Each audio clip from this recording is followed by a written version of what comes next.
form was the abuse in your house? Like, what was it? Was it verbal? Was it physical, emotional, mental? It would first start off with some Verb, screaming, screaming, shouting, shouting. It always, so the first signs are verbal, and then he would get abusive.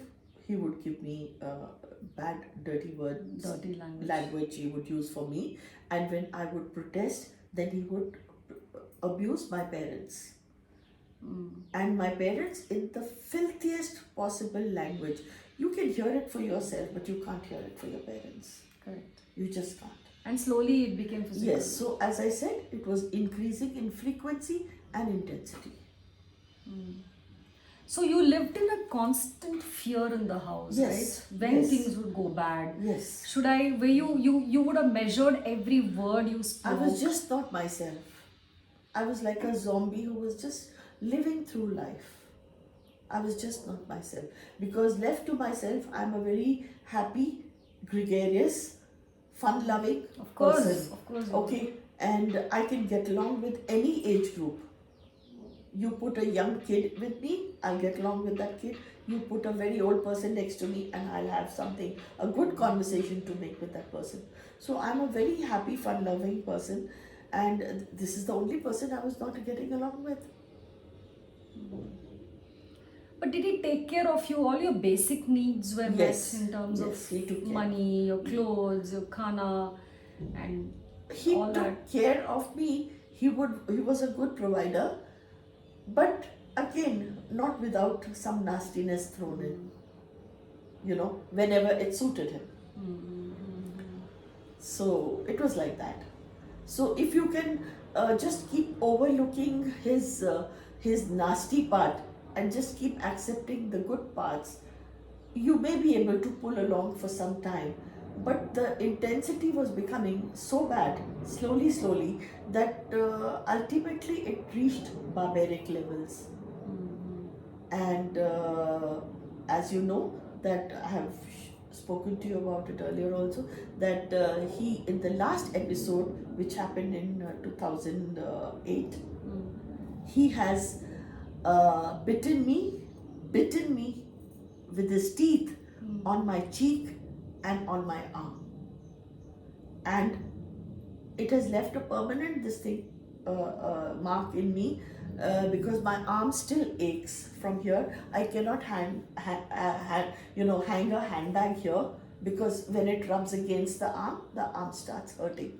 Okay, and there is a fat necrosis as per the doctors inside the mouth, in the gum area. So that also hurts sometimes. But what is the reason for all this? I mean, what would trigger this kind of behavior? You won't believe it that besides verbally, I have never ever even tried to protect myself from him. He would beat me and I would just take it and I would cry for days, and I was I had lost total self-esteem. I had lost the will to live. I had what should I say? I was not knowing what was happening. I just couldn't understand it. But did you speak to your friends? So how did it? Now you were living in the Air Force is a proper, cantonment area, right? You have a lot of officers living. You have this huge colony, beautiful houses and parties and social life and all that. So what were others looking at you and thinking like? Much as everybody knew it silently about it, but they knew they knew that this was going on. Why? Because of the sounds that were coming from your house? Yes. But in 1981, a huge incident took place wherein he has, my baby was small, second child was small, I was holding the baby, and he got abusive and he abused my parents, and I told him, as always, it was always my retaliation came only when he abused my parents. Up to me, I was able to take it. But when he abused my mother and my father, I just could not accept it. So, but I would retaliate only verbally, protest. And when I protest, he used to beat me. So that particular day, I was standing near the wall with the baby, and he has taken the baby and thrown the baby down, and he has got hold of my hair and he has hit me in the wall, my head God. in the wall. How many times? Till his energy is exhausted. Okay, and then I ran to the bedroom. He ran after me and he pushed me. I fell down on the ground. He sat on top of my chest and again he banged my head into the ground. Okay, after that, I passed out. By then, the neighbors had heard it and it became an official issue. They reported the matter. Oh. The neighbors reported the matter. It became a Air Force official issue. His commanding officer, station commander, everybody came to know about it. And by then, I was also beyond Consciousness. tolerance. Okay, anymore. Okay, so I rang up my brother who was in the Naval Aviation. He was posted in Goa, and I told my sister about it. So they did not tell immediately to my father because we don't want to give him any shocks. So my brother came down, and slowly it was disclosed to my parents also. So my brother came down, and that is when the commanding officer, he spoke to me, and then he spoke to my husband for 3 hours. He wanted to hear his side of the story because there may be some faults in me. He wanted to know, which is fair enough. So he spoke for 3 hours, and when he came out from there, in those 3 hours, he asked him, "Is she not a good wife?" "No, sir, she's a good wife." "Is she not doing her mother's role properly?" "No, sir, she takes care of the house and children very well. She cooks also very well." All that is there. "Then why are you doing it?" "Sir, I don't know. I lose control over myself." So that is when Group Captain V.N. Johari, who was the commanding officer of the squadron, OCU, he said that I have to raise Form 10 on this officer. Form 10 is a psychiatric form which is raised against the officer and which makes him medically unfit for flying. And once a pilot loses his medical fitness for flying, his career is over. Correct. It's completely over. Okay? So Group Captain Johari wanted to raise Form 10 on this officer. The form was filled up, and I believe that there is he has to tell me the repercussions of all that. And this guy knew that Form 10 is being raised on him. So he's a person that you can only control him when his tail is caught. Okay, so he fell down at my feet. So all seniors of the squadron were there. Has fallen on his knees in front of everybody and once again apologized and promised not to do this again, never to touch me again physically. But this finished, and okay, life continued. So But you my forgave him? parents were planning to come. This is only when my brother had come. Now my parents felt that they have to come also because it was I was in the hospital. My head was full of lumps, big lumps. I could not even comb my hair. I couldn't wash my hair, and my baby was 1 year old. My parents, after my brother left, my parents came down and they felt that they needed to handle this directly with the commanding officer. And once they came down, they were very serious. They had very seriously told him that if this kind of a thing continues, they would like to take me back and resettle me. And they spoke to the commanding officer, who in turn discussed it with my parents, and then they finally came to a conclusion that okay, we will keep him under surveillance throughout his career. Oh. Okay, so And that's a huge deal in any it was affected in his annual confidential report, and he was kept under surveillance, which means that every time he joined a new place of posting, he was first day itself called by the station commander and warned off that you please behave yourself while you are here, and we are going to not accept any nonsense from you. And that affected him. That helped. Quite. That helped. But at that point, nobody envisaged that one day he will leave the Air Force. So 11 So he years. was quiet as long as he was in the Air Force. And then subsequently, after 11 years, he left the Air Force. In 92, he left the Air Force. And the moment he left the Air Force, he was like a let loose tiger again. So things went back to being violent again. So, which was like in 92, and somehow I took it up to 97.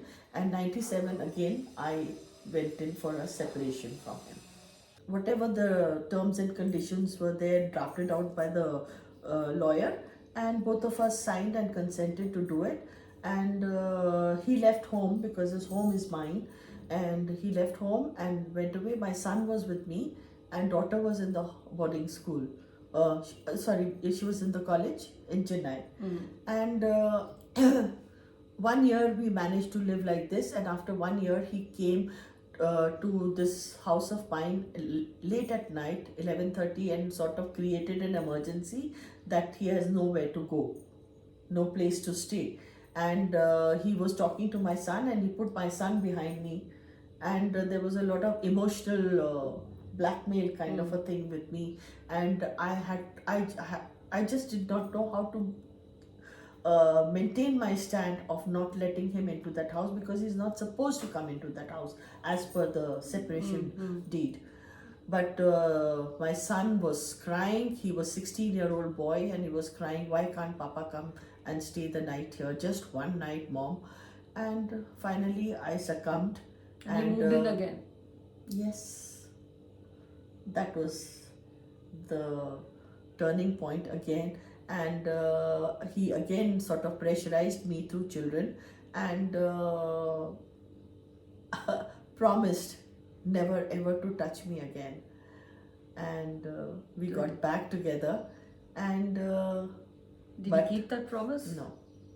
Again he lost control. Again the behavior would turn violent. From 97 to 2008, I kept taking it. Finally, in 2008, soon after my daughter got married, she had been married just for a month, and when this huge incident took place for no reason, he just came to hit me.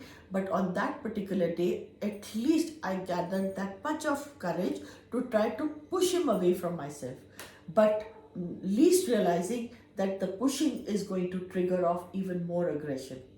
Okay, so my pushing was not taken happily, and he was trying, the struggle was going on when he just caught my face, and I didn't even realize what he's going to do. He caught my face and he bit me on my cheek. He bit me so badly that I think I lost consciousness, because the wounds did not heal for over a year. Okay, I lost consciousness, and I remember I just turned to go when he caught hold of my arm, and he bit me again on this arm. So my right cheek and my left arm were bitten. How I reached my bedroom, I don't know. I locked myself and I called up my sister. They wanted to come down immediately. I told her I have no strength to open the door. It was late at night. So I said, "I'll see you guys tomorrow. I'm just taking a tablet and going to sleep." I was just like a zombie. I did not know. I was in too much of pain, excruciating pain in both the places. And there were little bit of blood also on the face. So I just went to sleep, and next morning I went to my sister's place, and we decided to report to the police. Okay. And until then, the police, you never went to the police? I tried to go 2-3 times, but each time I came back from the police station, so that I don't disrupt my daughter's marriage. All these things were quite heated up at that time. Thank you so much, Ashima, for talking to me today. I know it can't be easy for you to tell this story, to talk about it, but I sure hope that anybody, all the women, anyone dealing with this is able to get inspired by this and learn. Important thing is to learn and, not repeat the mistakes that we do. So, thank you so much. Thank you for having me. And yes, I would, this is my only message to all the young ladies and other ladies. Please don't take it quietly, don't take it lying down, and stand up against it. Please, and teach your sons not to indulge in it. That is another Teach topic your for sons another not day. to- We talk about how we raise our daughters, but I think mothers, It's more parents of important sons, nowadays to raise Yeah, your sons sons as to well. learn to love, respect, and regard women. Right. So, yes, thank you. Thank you, Ranji. Thank you so much. Today, Ashima lives alone and she leads a very peaceful life. As she said in her own words, she uses art as a therapy. She paints as a medium of expression. And if you see her paintings, they're so beautiful, such vibrant colors, and it's such it's such a reflection, an extension of her personality. And I was so happy to meet her, and so proud of a story that she's come out of such a tough situation in life, and she hopes to be a motivation and inspiration for other women going through these kind of situations.